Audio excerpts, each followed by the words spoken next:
오늘 하나님께서 우리에게 주시는 말씀은 골로새서 3장 18절에서 21절까지의 말씀입니다. 아내 되니 여러분, 남편에게 순종하십시오. 이것이 주님 안에서 합당한 일입니다. 남편 되니 여러분, 아내를 사랑하십시오.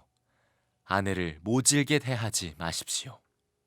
자녀 되니 여러분, 모든 일에 부모에게 복종하십시오. 이것이 주님을 기쁘게 해드리는 일입니다. 어버이 되니 여러분, 여러분의 자녀들을 격분하게 하지 마십시오. 그들의 의기를 꺾지 않아야 합니다. 오늘 설교를 통해서 여러분들의 가정에 행복의 문이 활짝 열려지게 되기를 축복합니다. 이 골로새서 3장 18절에서 21절 말씀은 바로 우리의 가정의 행복을 위하여 주시는 말씀이기 때문에 그렇습니다. 가정은 하나님께서 우리의 행복을 위해서 친히 만드신 것입니다. 그런데 안타까운 것은 가정에서 행복을 경험하지 못하는 사람이 너무나 많다는 겁니다. 교회를 다니는 사람들 중에도 그렇습니다. 참 죄송하지만 그 이유는 우리 자신이 너무나 이기적이기 때문에 그렇습니다. 이기적인 것은 타락한 가장 강력한 본성입니다. 우리는 결혼도 내 행복을 위해서 하고 가족조차도 나의 행복을 위해서 존재하는 것처럼 생각하는 것이 우리의 생각의 뿌리입니다. 그 정도로 우리는 아주 지독한 자기중심적이고 이기적인 생각을 가지고 삽니다. 그래서 우리 스스로가 가정을 불행하게 만드는 겁니다. 가족들끼리인데도 계속 서로 상처를 주고받고 끊임없이 불평불만하고 항상 우울한 마음을 벗어나지 못하고 그리고 가정이 깨어지는 일도 생기는 겁니다. 우리가 예수님을 믿으면 바로 여기서부터 구원을 받습니다. 더 이상 나 하는 이기적인 욕망에 의해서 살지 않고 하나님이 나를 얼마나 사랑하시는지를 알게 되었으니까 나 위에 십자가에 죽으시고 그리고 내 안에 오셔서 나와 하나가 되어주신 예수 그리스도의 십자가의 복음을 알고 나면 더 이상 나의 행복을 위해서 살지 않게 됩니다. 이제부터는 나는 죽고 예수로 사는 자가 됩니다. 내가 예수님 안에서 누리는 이 행복을 다른 사람에게 나누어 주고 살게 되는 겁니다. 그것을 사도 바울은 위의 것을 추구하라, 새 사람으로 입으라 이렇게 표현을 한 겁니다. 예수를 믿으면 우리가 영원히 살고 영생을 얻습니다. 근데 그것만 아닙니다. 삶이 완전히 바뀝니다. 그 완전히 바뀌어진 삶을 새 사람을 입는다고 표현을 한 겁니다. 그런데 이렇게 변화된 우리의 삶이 어디서 가장 먼저 경험되느냐 하면은 가정입니다. 그럴 수밖에 없지요. 그죠? 내가 예수님으로 옷 입고 사는 새 사람이 되었다면 가족들이 가장 먼저 알게 되죠. 그래서 사도 바울이 새 사람을 입으라 그렇게 말씀하시고 바로 그 다음에 가족에 대하여 말씀하고 계신 겁니다. 우리가 예수님을 믿고 새 사람을 입으면 가정에서 가족을 대하는 우리의 태도가 완전히 달라집니다. 첫 번째가 아내는 남편에게 순종하게 됩니다. 사도 바울은 18절에 아내에게 남편에게 순종하십시오 라고 말했습니다. 이 말씀은 무슨 뜻이냐면 아내가 더 이상 남편에게 나를 행복하게 해주세요 이런 말 안 하게 됐다는 뜻입니다. 예수님을 정말 믿고 예수님을 마음에 정말 영접했고 그 예수님으로 인하여 행복해졌기 때문에 이제는 오히려 예수님의 눈으로 예수님의 마음으로 남편을 보게 된 겁니다. 남편에게서 행복을 얻으려고 하는 게 아니고 예수님의 마음을 품고 남편을 보게 되니까 남편을 순종하게 되는 것입니다. 이것이 18절 하반절에 주님 안에서 합당한 일입니다 이렇게 표현했습니다. 그러니까 남편에게 순종하는데 그것이 주님 앞에서 합당하다는, 남편에게 순종하는 것이 곧 남편에게 순종하라고 하시는 예수님에게 순종하는 것이란 뜻입니다. 이걸 에베소서에서는 남편에게 죽게 하듯이 순종하라, 그렇게 표현을 했습니다. 그러니까 그저 남편에게 순종하는 게 아니고 예수님께 하듯이 순종한다는 겁니다. 그것은 예수님의 마음을 품었기 때문입니다. 내가 예수님으로 옷 입었기 때문에 그렇습니다. 시대에 따라서 이 말씀은 상당한 논란이 있습니다. 특히 요즘 시대에는 더 그렇습니다. 아마 여자분들 중에는 지금 벌써 마음이 닫혀버리고 계신 분도 있을 겁니다. 지금 어느 시대인데 지금 옛날적 이야기를 하는 거야, 이렇게 이해하시는 분들도 있으실 거예요. 근데 이 말씀은 성경을 자세히 봐야 그 정확한 의미를 알게 됩니다. 여러분, 아담과 하와가 선악과를 따먹고 타락했을 때 그 과정을 가만히 살펴볼 필요가 있습니다. 하와는 남편 아담에게 순종하지 않았고 마귀의 말에 순종을 했습니다. 그래서 선악과를 따먹었습니다. 그리고 남편은 아내를 이끌어 가야 하는데 오히려 남편 아담이 하와가 하는 말에 순종을 합니다. 당신도 먹어요.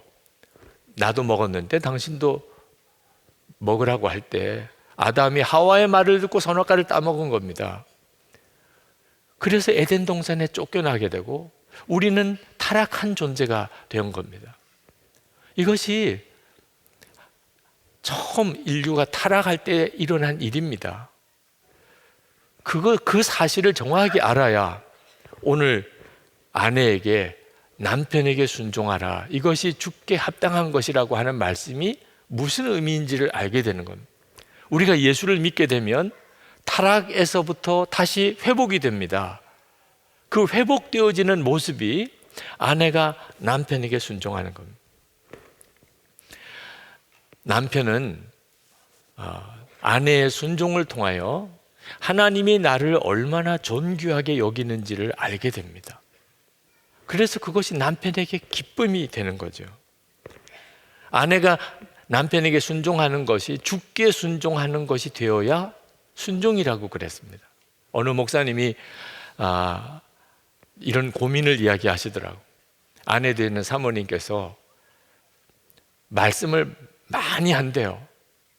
이것도 이야기하고 저것도 이야기하고 또 계속 이야기하고, 그리고는 항상 당신이 그럼 결정하세요. 결정 못 하겠더래요. 네. 아내가 하자는 대로 해야 더 이상 이야기가 없어. 끝까지 이야기를 해요. 그리고 당신이 결정하세요. 이건 주께 순종하는 게 아닙니다. 우리가 주님께 그렇게 할 수가 없잖아요. 그죠? 우리가 정말 주님께 순종하게 되는 것은 남편을 보는 눈을 새롭게 열게 됩니다.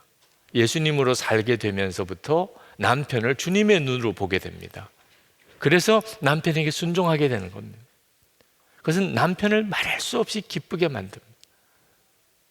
이따금 어떤 분이 저에게 어떤 것에 대해서 칭찬하는 말을 듣습니다.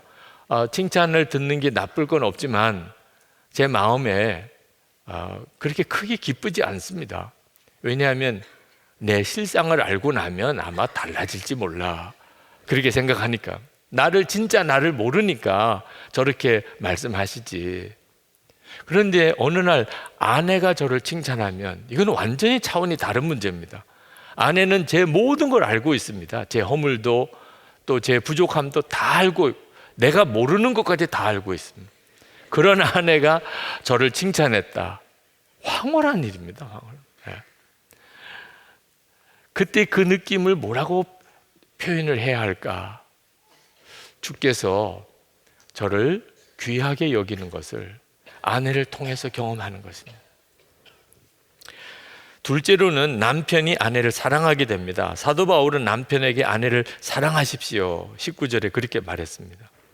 이 말도 무슨 뜻이냐 하면 남편이 더 이상 아내에게 나를 행복하게 해달라고 하는 말을 하지 않게 됐다는 뜻입니다. 이미 예수님 안에서 그는 진정한 행복을 발견했습니다. 그리고 이제는 그 행복을 아내에게 주고 싶은 겁니다. 이제는 예수님의 눈으로 아내를 보고 예수님의 마음을 품고 아내를 봅니다. 그러면 예수님께서 아내를 얼마나 사랑하시는지를 반드시 느끼게 되어 있습니다. 그래서 예수님께서 하시듯이 아내를 사랑하게 되는 겁니다. 남편의 사랑과 예수님의 사랑은 질적으로 다릅니다. 이것을 에베소서에서는 명확하게 말씀하기를, 에베소서 5장 25절에 남편들아 아내 사랑하기를 그리스도께서 교회를 사랑하시고 그 교회를 위하여 자신을 주신 같이 하라, 그렇게 말씀했습니다. 예수님이 교회를 어떻게 사랑하셨습니까? 주님이 우리를 어떻게 사랑하셨나요? 우리가 지은 죄를 예수님이 대신 지시고 십자가에 죽으심으로 우리를 향한 사랑을 확증하셨습니다. 그러므로 예수님이 우리를 사랑하신 것은 죄를 대신 지는 것입니다. 그렇게 남편이 아내를 사랑하라는 거예요. 다시 말하면 아내가 잘못했을 때, 아내가 허물이 있을 때 그걸 누가 책임지죠?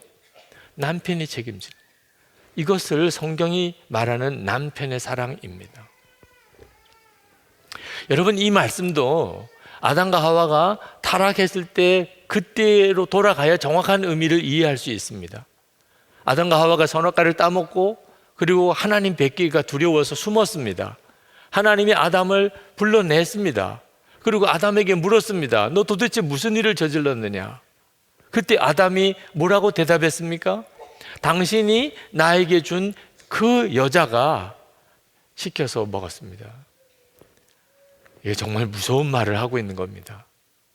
남편에게 준 사명은 아내를 사랑하는 겁니다. 끝까지 아내를 책임지고 보호하고 지켜주어야 됩니다. 그런데 갑자기 완전히 무섭게 변해버렸습니다. 남편이 아내를 정죄합니다. 남편이 아내를 고소합니다. 그래서 타락한 이후에 깨어진 가정의 불행이 시작이 되는 겁니다. 남편들이 아내를 평가하고 남하고 비교하고 그리고 잘못했다고 핀잔하고 비난하고 정죄하고 그러면 아내는 설 자리가 없게 됩니다. 가장 두려운 것입니다. 19절 하반절에 아내를 모질게 대하지 마십시오. 도대체 어떻게 하는 게 아내를 모질게 대하는 겁니까? 남편이 아내를 평가하고 비난하고 그리고 정죄하고 고소하고 하는 것입니다. 아내의 모든 것을 다 알고 있는 남편입니다. 아내는 도대체 어디에 숨어야 합니까? 남편이 그렇게 하면 아내의 심정은 어떻게 되는 것입니까? 예수님의 눈으로 아내를 보면 우리 주님이 아내를 얼마나 사랑하시는지, 아내의 모든 죄를 주님이 대신 지시고 사랑하시는데 그 사랑을 남편이 아내에게 주게 되는 겁니다. 많은 남편들이 자기가 아내에게 모질게 하지 않았다고 생각합니다. 나는 그런 남자 아닙니다. 그런데 몰라서 하는 이야기입니다. 아내에게 무심한 것 자체가 아내를 얼마나 힘들게 하는지를 남편이 잘 모릅니다. 여기 계신 남편 여러분, 여러분은 아내가 어디 아픈지 아십니까? 아내의 마음의 상처가 어떤 것인지는 아십니까?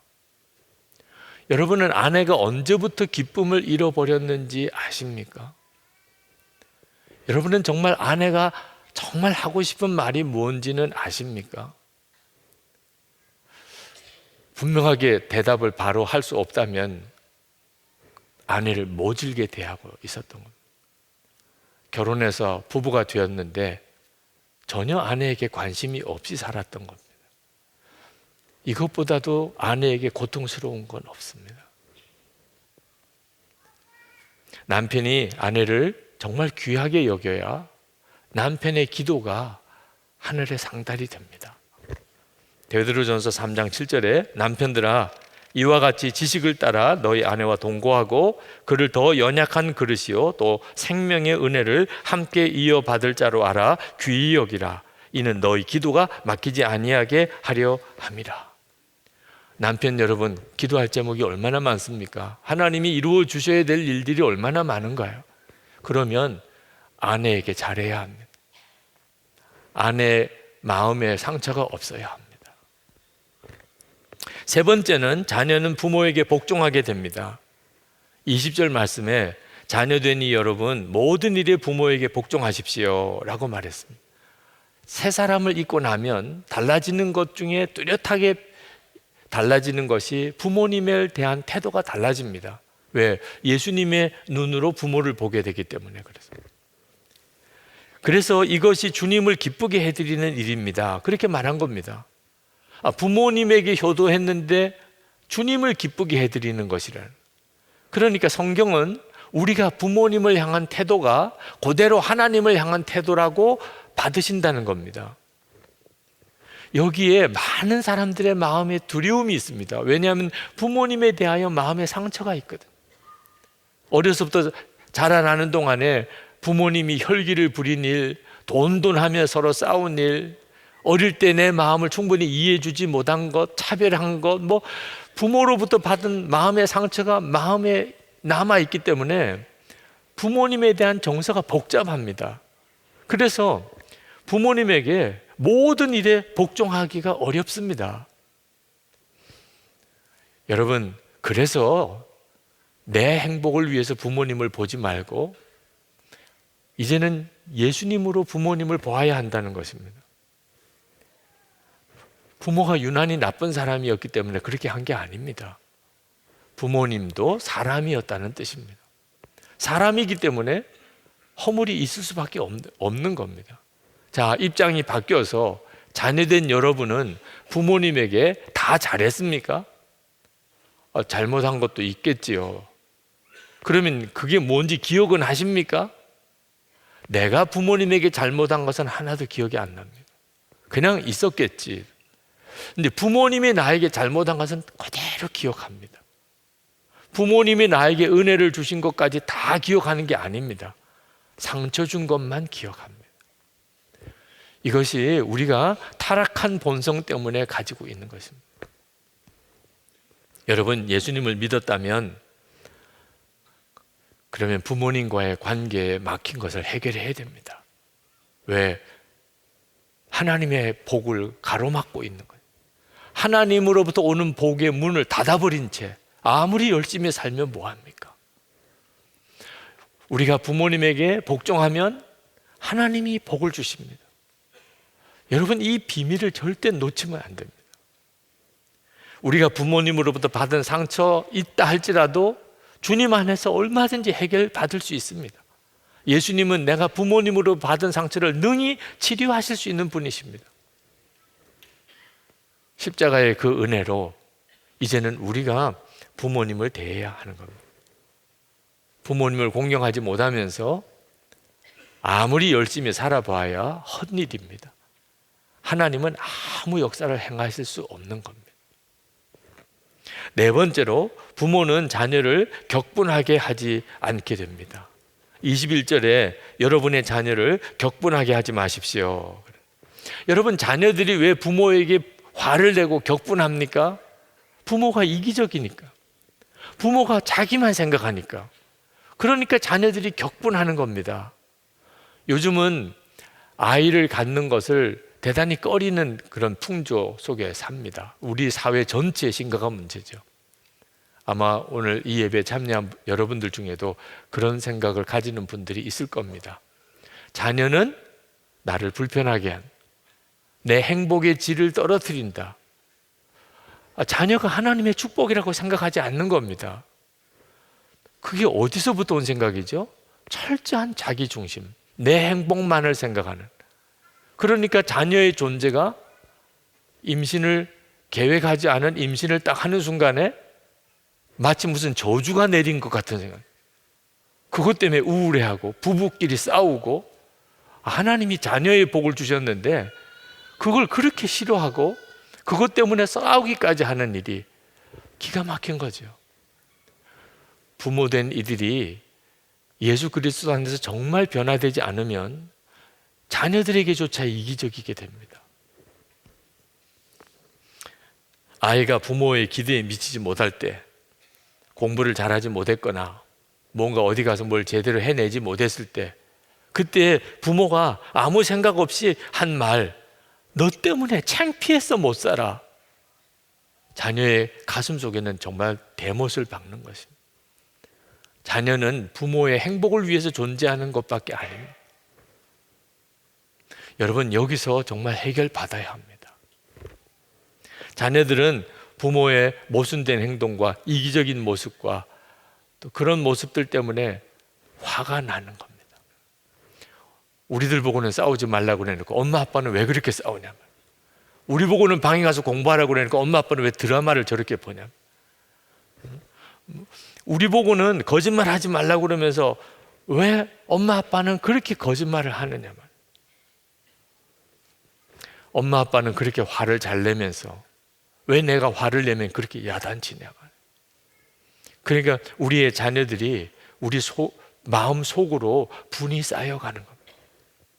아동문학가인 오은영 씨가 쓴 동시 순간 접착제라는 시가 있는데 이렇게 묘사하고 있습니다. 며칠째 등 돌리고 지내는 엄마 아빠에게 순간 접착제가 되고 싶어 엄마 손 끌어당겨 아빠 손 끌어당겨 마주 잡게 하려니 탁 뿌리쳐 버린다. 가서 공부나 해. 만날 학원비, 생활비 때문에 다투는 엄마 아빠에게 순간 접착제는 내가 아니다, 돈이다. 여러분, 아이들이 다 알아요. 여러분이 정말 뭘 원하는지 아이들이 다 알아요. 네. 감출 수가 없어요. 함께 데리고 사니까.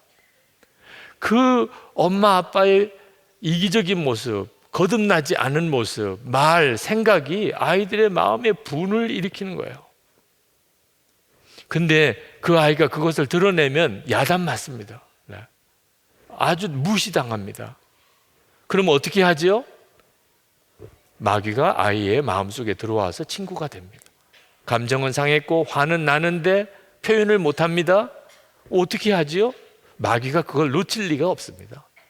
그래서 아이의 마음속에 증오심이 일어나는, 사람에 대한 어떤 깊은 불신이 생기는 겁니다.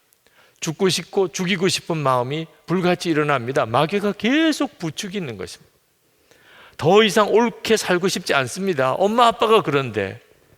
그래서 21절 그들의 의기를 꺾지 않아야 합니다. 바로 살고 싶은 생각을 꺾어버리는 거예요, 부모가. 정말 여기서 구원받아야 하잖아요. 우리가 나는 죽었고 예수로 살아야 되는 이유가 거기서부터 우리의 가정에 진정한 구원이 오기 때문입니다. 가정생활에 진정한 행복이 오기 때문입니다. 나 행복하게 해달라고 하는 동안에는 가정은 점점 더 망가집니다. 예수님 안에서 이미 내 행복의 문제는 해결되었다.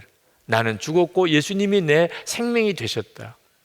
이제는 내 안에 오신 주님으로 남편을 대하고 아내를 대하고 부모를 대하고 자녀를 대하겠다고 여러분이 할 수 있을 때에야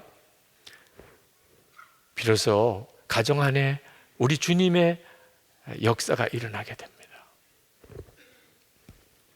순종 못할 남편이 있습니까? 사랑 못할 아내가 있습니까? 또는 복종이 안 되는 부모님이 계십니까? 품어지지 않는 자녀가 있습니까? 여러분, 원인이 어디 있는지 아셔야 돼요. 가족에게 있는 게 아닙니다. 주님과 여러분 사이가 분명한 보험으로 바로 되어져 있지 않으니까 그렇게 된 거예요. 그러니 애매한 가족만 들볶지 말아야 됩니다. 당신 만나서 내가 불행해졌다. 아닙니다. 네. 너 때문에 내가 정말 기쁨이 없어. 그렇지도 않습니다. 내가 진짜 예수님을 믿지 않으니까. 새 사람을 입지 않았으니까. 그러니까 모든 게 꼬여 들어가는 것입니다. 남편에게 복종하기 힘들고 아내에게 사랑하기 어렵다면, 부모와 자녀 사이의 관계에 문제가 생겼다면, 그러면 여러분 주님 안에 가야 됩니다. 언제까지 주님 앞에 있어야 됩니까? 은혜가 속에서부터 흘러 넘칠 때까지입니다. 오늘 우리가 성찬을 합니다. 이 성찬은 주님과 우리 사이의 깊은 은혜를 회복하는, 주님과의 연합을 확인하는 시간입니다. 여러분 꼭 기억하십시오. 이 성찬을 끝내고 난 다음에 여러분은 성찬 받은 남편입니다. 나는 성찬받은 아내, 나는 성찬받은 자녀예요. 나는 성찬받은 부모입니다. 그 점을 명심해야 합니다. 그러면 주님으로 부부를 대하고 부모와 자녀를 대하게 됩니다. 먼저 하나님이 주님과 여러분 사이를 온전히 하나 되게 만드시는 시간을 주시는 겁니다. 은혜가 흘러 넘치게 되기를 축복합니다.